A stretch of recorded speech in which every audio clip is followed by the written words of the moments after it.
दिल्ली में कमल खिलाने के लिए हृदय से अभिनंदन करता हूं। ऐतिहासिक जीत, ऐतिहासिक दिन।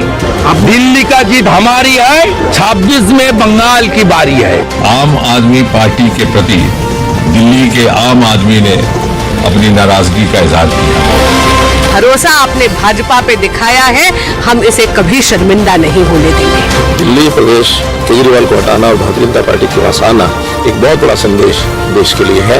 केजरीवाल का वो दौर समाप्त हो गया। ये दिल्ली की जनता ने जो विश्वास दिया है भारतीय जनता पार्टी पर, वो बहुत महत्वपूर्ण है। एक था केजरीवाल। बीजेपी की बम्पर जीत के पीछे दिल्ली के 5 वोट फैक्टर किस तरह चले, किस तरफ चले, किस तरफ इनके वोट पड़े और दिल्ली का वोट चक्र कैसे चला।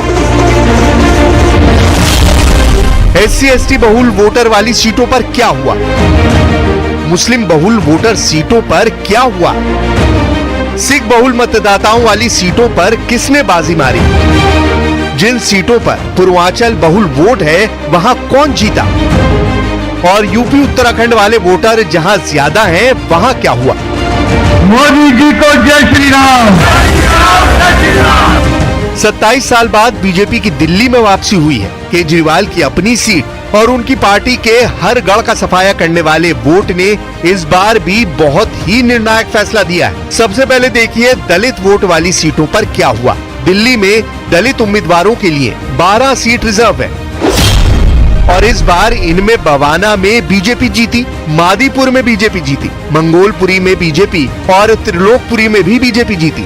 लेकिन आम आदमी पार्टी ने सुल्तानपुर माजरा में झाड़ू चलाई, करोल बाग में आम आदमी पार्टी, कोंडली, देवली और पटेल नगर में भी आम आदमी पार्टी, अंबेडकर नगर और सीमापुरी में भी आम आदमी पार्टी और गोकुलपुर में भी आम आदमी पार्टी जीती है। यानी आरक्षित सीटों पर आम आदमी पार्टी 8 जगह जीती, जबकि बीजेपी 4 सीट पर जीती।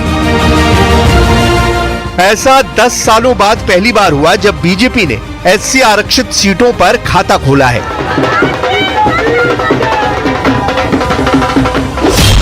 दिल्ली में दलित वोट 20%, दिल्ली में मुस्लिम वोट 13%, दिल्ली में सिख वोट 12%, दिल्ली में झुग्गी क्लस्टर के वोट 10%, पूर्वांचल वोट 20%।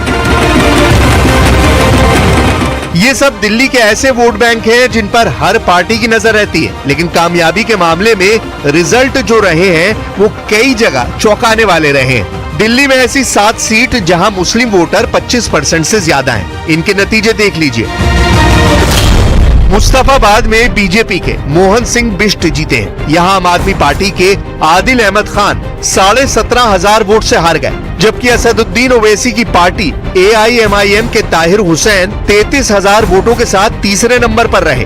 ओखला में आम आदमी पार्टी के अमानतुल्लाह खान की वापसी हुई है। दूसरे नंबर पर बीजेपी का कैंडिडेट और तीसरे नंबर पर AIMIM के शिफाउर रहमान खान रहे। मटिया महल, सीलमपुर, बल्ली मारान, बाबरपुर और सीमापुरी में आम आदमी पार्टी के उम्मीदवार जीते हैं। ये सभी वो सीट हैं जहां मुस्लिम मतदाता 25% से ज्यादा हैं। अब दिल्ली के दूसरे बड़े अल्पसंख्यक सिख वोटर वाला मीटर कहां घूमा वो देखिए। दिल्ली में 12% सिख वोटर हैं और ऐसी 11 सीट हैं जहां ये वोट निर्णायक रहा है।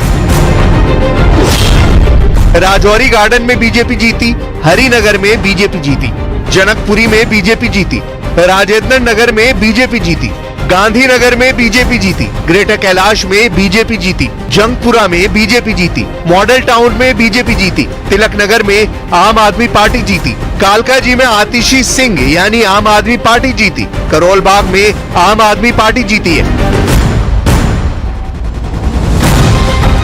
यानी बीजेपी ने सिख बहुल या पंजाबी बहुल सीटों पर कमल खिला के दिखाया है। चुनाव में कई फैक्टर काम करते हैं, लेकिन ऐसे वोट बैंक जब एक्टिव होते हैं तो पूरी विधानसभा में एक तरफा वोट पड़ता है। इसलिए इस बार सबकी कोशिश पूर्वांचल और उत्तराखंड से जुड़े वोटों को लेकर ज्यादा रही।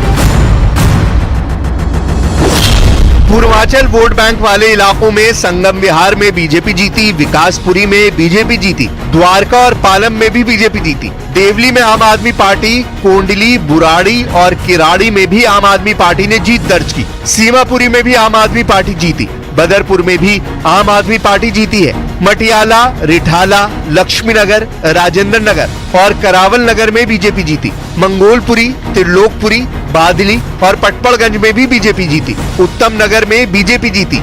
इस तरह पूर्वांचल वोट बैंक वाली 20 सीटों में बीजेपी ने 14 और आम आदमी पार्टी 6 सीट जीती है। बीजेपी ने इस बार पूर्वांचल का वोट साधने के लिए अलग अलग टीम बनाई थी और उनके तमाम नेता लगातार इन विधानसभा सीटों पर कैंपेन करते रहे। अब देखिए उत्तराखंड से जुड़े वोटरों ने क्या कमाल किया है। दिल्ली में 18 लाख से ज्यादा वोटर उत्तराखंड से हैं और उनके वोट ने बड़ा उलटफेर किया है। इसमें नई दिल्ली यानी अरविंद केजरीवाल की सीट पर बीजेपी जीती। आरके पुरम और पटपड़गंज में बीजेपी जीती। पालम और द्वारका में भी बीजेपी जीती। करावल नगर और संगम विहार में बीजेपी जीती है। दिल्ली कैंट, बदरपुर और बुराड़ी सीट पर आम आदमी पार्टी जीती है। यानी 10 ऐसी सीट जहां उत्तराखंड के वोटर हैं, वहां 7 में बीजेपी और 3 पर आम आदमी पार्टी जीती है। आंकड़े बता रहे हैं कि पूर्वांचल के अलावा उत्तराखंड के वोटरों ने भी आम आदमी पार्टी को बड़ा झटका दिया है। एक खास बात इस इलेक्शन की ये रही कि हरियाणा से लगी दिल्ली की सभी सीटों पर बीजेपी का दबदबा रहा। नरेला, बवाना, मटियाला, नजफगढ़ सब जगह कमल खिला है। अब उन 19 सीट का रिजल्ट देखिए जहां झुग्गी झोपड़ी के वोटर दिल्ली के चुनाव में काफी निर्णायक साबित हुए हैं। नरेला में बीजेपी जीती। आदर्श नगर में बीजेपी जीती। वजीरपुर सीट बीजेपी को मिली। मॉडल टाउन और राजेंद्र नगर में भी बीजेपी जीती। संगम विहार में बीजेपी जीती है। मोती नगर, त्रिलोकपुरी और मादीपुर में बीजेपी जीती। शालीमार बाग में भी बीजेपी जीती है। मटियाला में भी कमल खिला है। तुगलकाबाद में आम आदमी पार्टी, बदरपुर और अम्बेडकर नगर में भी आम आदमी पार्टी जीती है। सीमापुरी की सीट भी आम आदमी पार्टी को मिली है। बाबरपुर और ओखला में भी आम आदमी पार्टी जीती। कोंडली और किराड़ी में आम आदमी पार्टी की झाड़ू चली है। यानी झुग्गी झोपड़ी वोट बैंक वाली 19 सीटों में बीजेपी 11 सीटें जीती और आम आदमी पार्टी 8 सीट जीती है। झुग्गी झोपड़ियों में इस बार बीजेपी ने प्रवास कार्यक्रम चलाया और उसके कई नेताओं ने झुग्गी बस्तियों में लगातार प्रचार किया है। दिल्ली का चुनाव इस बार काफी दिलचस्प रहा है। बीजेपी ने झुग्गी जे क्लस्टर वोट बैंक में सेंध लगाई है, जबकि दिल्ली के ग्रामीण इलाकों में बीजेपी ने क्लीन स्वीप किया है। अब केंद्र सरकार में भी बीजेपी है और दिल्ली की विधानसभा में भी बीजेपी है। यानी दिल्ली में डबल इंजन वाली सरकार का दौर आ गया है। बोलिए यमुना माता की, यमुना मैया की, भारत माता की, भारत माता की, भारत माता की।